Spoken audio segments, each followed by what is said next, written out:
Hello' guys, মোৰ মুখখন কেনেকুৱা ফুলা ফুলা দেখা পাইছে একদম। আমি বৰ্তমান আছোঁ আমেৰিকাত। এতিয়া আমি এইটো এনেকুৱা পেকেটত দুটা গল্লা লৈ লৈছোঁ। মানে আমি একো খোৱা নাছিলোঁ যে, সেইটো কাৰণে এনেকুৱা পেকেটত দুটা গল্লা হৈ গ'ল। এই দুটা গল্লা লৈ লৈছোঁ, লালমোহন লৈ লৈছোঁ।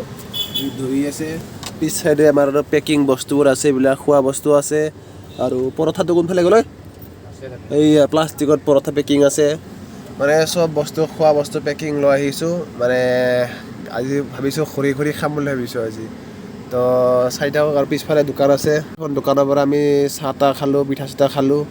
খাই লৈ এতিয়া আৰু গাড়ী ৰেষ্ট কৰি আছোঁ। কি কৰি ঘৰত থাকি অশান্তি লাগে, ঘৰত আৰু কিবা ওলাই আহিলোঁ। তো এতিয়া গল্লা খাওঁ আৰু হাত খান ধোৱা নাই, উপায় নাই। লালমোহন লাল লাল টিক টিক পাৰি পৰি আছে।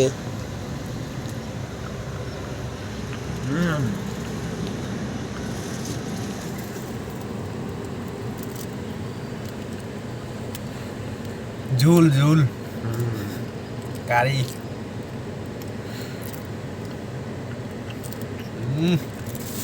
ধুনীয়া। আৰু আমি খালোঁ, আপোনালোকে খাওক কিবা কিবি। Bye bye.